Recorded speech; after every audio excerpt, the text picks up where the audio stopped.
네, 인사이트 TV 2022년 5월 6일이고요. 지금 시각 오후 4시 30분 장은 끝났습니다. 자, 그 제롬 파월이 드디어 사고를 크게 한번 쳤습니다. 내가 한다고 했지, 뭐 마치 이러는 것 같아요. 왜 내 말 안 믿었어? 이런 것 같아요. 무슨 얘기냐? 5월 4일날 현지 시간이죠. FOMC 회의 열렸잖아요. 근데 만장일치였대요. 만장일치로 기준금리 0.5%포인트를 이바이데스는 올려버렸습니다. 요거 22년 만에 올린 거거든요. 야, 요렇게 되니까 이제 미국의 현재 기준금리가 어떻게 됐냐? 연 0.75에서 1.0%가 돼버렸습니다. 확 뛰어버렸죠. 0.5%포인트를 한 방에 올린다. 이거 결국 적은 수치, 작은 수치 아닙니다. 여기다가 또 6월 1일 다음 달이죠. 다음 달 1일부터 양적 긴축까지도 또 시작을 하겠다고 천명을 해버렸어요. 그래서 매달 미국 국채 300억 달러 팔고 MBS 175억 달러 팔고 9월부터는 2배로 올리겠답니다. 국채 600억 달러치 팔고 MBS 350억 달러치 팔고, 야, 이래갖고 대차대조표 축소하겠다. 야, 한마디로 뭐 돈 다 걷어 들이겠다는 거죠. 저수지에서 물 다 빼버리겠다는 거야. 이게 무서운 얘기네요. 한다 말로만 그랬는데, 야, 진짜로 해버리는 것 같아 이번에 보니까. 그리고 다음 달 요걸로 끝인 줄 알았지 하면서 파월이 또 뭐라 그랬냐?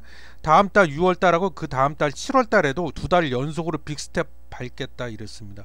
2달 연속으로 0.5%포인트씩 올리겠다 이거예요. 그리고 그 다음에 그래갖고 이제 시장이 너무 좁으니까 자기 딴에는 안 됐는지 안쓰러운지 또 이런 말도 했어요. 너무 쫄지 마 얘들아. 자이언트 스텝은 안 할 거야. 안 밟을 거야. 지금으로선 계획 없어. 자이언트 스텝 뭐야? 0.75%포인트를 한 방에 그냥 이바이데스는 올려버리는 거잖아요.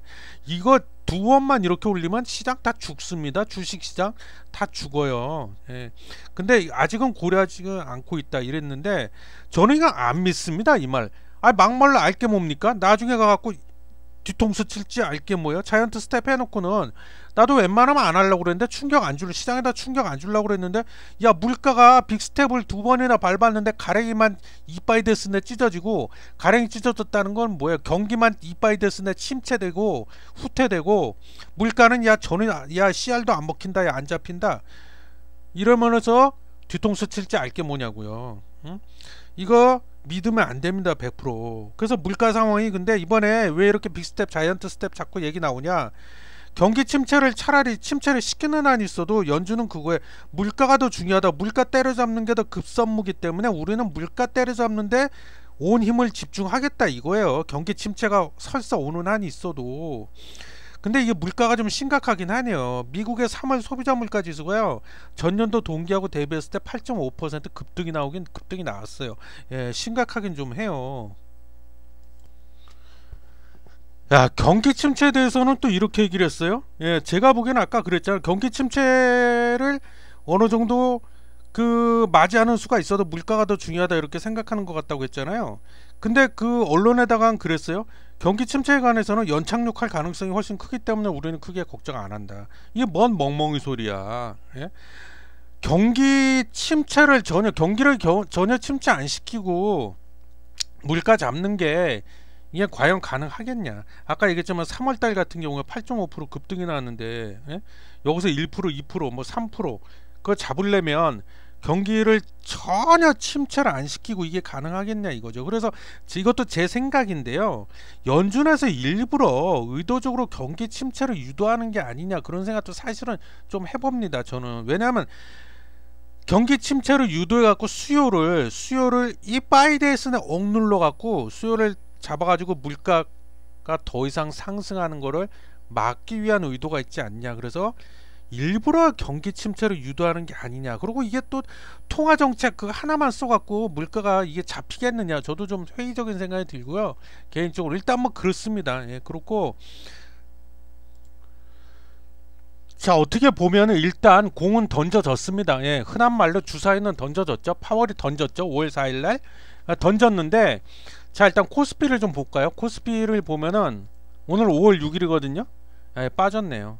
역시 2644로 마감이 됐습니다. 1.23% 하락이 됐고, 나스닥도 빠졌어요. 이 나스닥이 5월 4일날 그 당일내는 3%대, 아마 3%대가 맞죠? 3%대 급등이 나왔었죠 아마? 그죠? 예, 5월 4일 현지 시간이에요. 이거 일별 시세 현지 시간 5월 4일 3.19% 나스닥이 급등. 이날은 급등이 나왔어요. 급등이 나오더니 하루 만에 5월 5일 하루 만에 4.99% 급락이 나왔네요. 그리고 여기가 5월 4일 날 급등, 여기 5월 5일 날 급락. 왜 이렇게 됐냐? 자, 5월 4일 날 급등 나온 건 그거예요. 한 가지 이유만 대자면, 야, 빅스텝은 어느 정도 시장에서 다 예상을 했는데 자이언트 스텝은 지금 현재로서는 고려하고 있지 않다 그랬잖아요. 파월이 그 말 때문이었어요. 예. 자이언트 스텝은 안 한다고 하네. 순진한 거죠. 제가 아까 뭐라고 그랬어요. 저는 그 말 절대 저는 하나도 전혀 믿지 않는다고 그랬잖아요. 그러더니 하루 지나고 나니까 야, 우리가 잘못 생각한 것 같아, 잘못 해석한 것 같아 이러면서 이제 자이언트 스텝도 모르는 거고, 그건 그때 가봐야 아는 거고, 설사 자이언트 스텝 안 밟는다고 해도 아마 연속으로 기준금리 계속 올릴 거야, 뭐 이렇게 또 생각이 갑자기 또 쫄았어요. 시장이 바짝 쫄아버린 거예요. 쫄아가지고 기술주들 다 떨어지고 지금 나스닥도 급락이 나왔습니다. 이렇게 된 거예요. 예. 그러니까 이것만 봐도 뭘 알 수 있어요. 시장이 지금 갈팡질팡하고 있다는 거예요. 지금 저는 여기서요, 개인적으로 삼성전자도 그렇고 코스피도 그렇고 요거 경계해야 될 게 하나 있습니다. 뭐냐면 자본 유출이요. 외국 자본 다 빠져나가는 건데 지금 그걸 경계해야 되는데, 외국 자본이 빠져나갈 거냐 안 빠져나갈 거냐, 빠져나간다면 얼마의 규모로, 대규모로 빠져나갈 거냐 소규모로 빠져나갈 거냐, 그거에 대한 관건은 그건 것 같아요. 일단 뭐 여러 가지 있죠.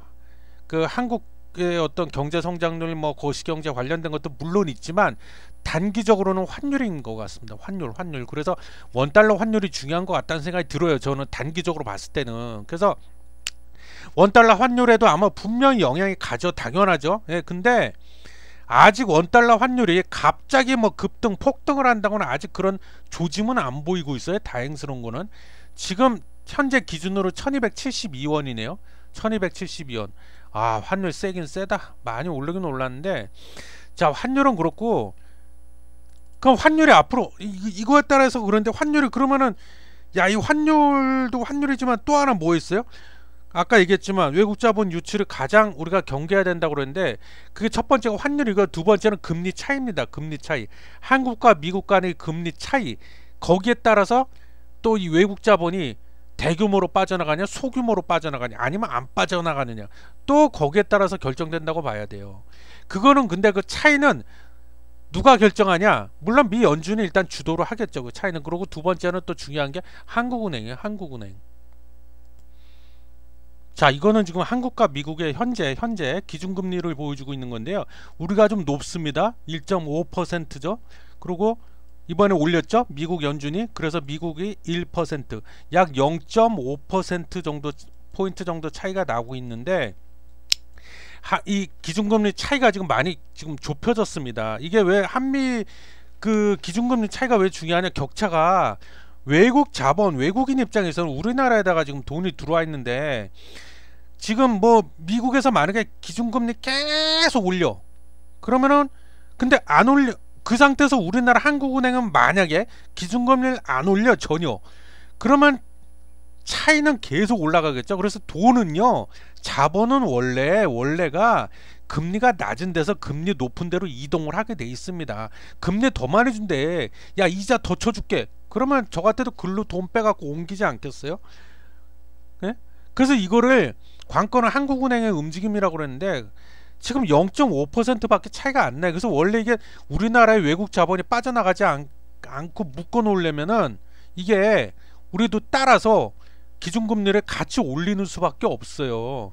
예? 그래서 격차를 벌리는 수밖에 없다. 어떻게? 우리나라 금리가 미국의 금리보다 더 높게, 그래 안 빠져나가고 가만히 있을 거 아니에요. 외국 자본이. 주식시장에서도 마찬가지고.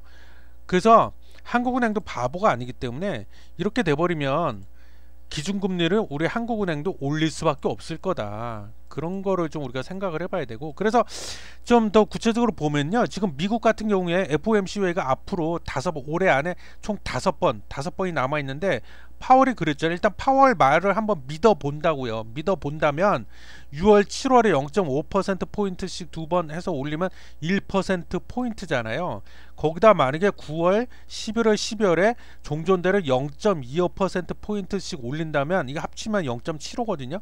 둘을 합치면 1.75죠. 지금 1%죠. 1% 더하기 1.75%. 그래서 이대로만 한다면 예상대로 하자면 연말이 되면 2.75%가 될 거예요. 기준금리가. 근데 만약에 한국은행이 전혀 안 올린다. 우리는 지금 금통위가 앞으로 5번 남았는데 전혀 안 올린다? 그러면은 금리 차이가 1.75%가 나는 거예요. 누가 더 금리가 높다? 미국이. 그럼 한미 금리가 역전이 돼버리는 거예요. 우리나라는 신흥국이잖아요. 그러니까 원래 이게 그 우리나라 금리가 더 높아야 돼. 그래야 외국 자본이 우리나라에서 안 빠져나가거든요. 물론 뭐 금리 하나만 보고 안 빠져나가고 그러진 않겠지만 그 영향이 크죠. 그리고 이제 두 번째 환율 영향도 크고 외국 자본 입장에선. 근데 환율 얘기는 아까 했으니까 됐고. 그래서 아마 한국은행도 금리를 기준금리를 전혀 안 올릴 수는 없을 거다. 아마 따라서 올릴 수밖에 없을 거다. 그런 생각이 듭니다. 그래서 요 부분 끝으로 아까 얘기했던 코스피나 삼성전자에 있어서 리스크는 뭐냐, 외국 자본 유출이다, 그 얘기를 하고 있는 거고요. 그래서 참고로 5월 5일 어린이날이잖아요. 5월 5일 기준으로요, 외국인이 올해 연초 이후 들어가고 코스피 시장에서 얼마를 순매도했냐, 10조 6,460억을 순매도했습니다. 그리고 지금 유가증권 시장 코스피죠, 거기서 외국인이 보유하고 있는 비중이 31%인데 거의 역대 최저치예요. 어느 정도의 버금가냐, 2009년도 금융위기 직후 수준이에요. 지금 그때가 31.12% 정도 됐거든요. 거의 비슷하죠. 역대 최저치. 그렇기 때문에 이 삼성전자 주가도 마찬가지인데 외국 자본 유출에 대해서 대량으로 빠져나가는 거 아니야? 급격하게 빠져나가는 거 아니야? 물론 상황은 지켜봐야 돼요.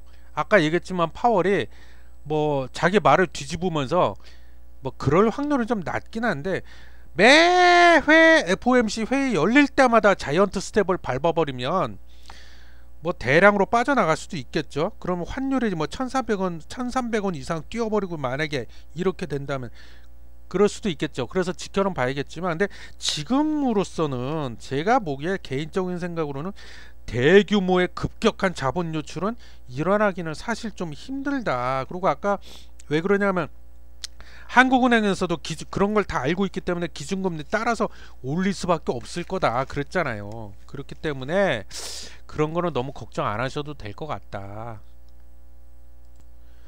하지만 아무튼 지금은 조심해야 될 시기다. 절대 무리하면 안 된다. 큰일 난다. X 되는 수가 있다. 그 얘기는 꼭 말씀드리고 싶어요.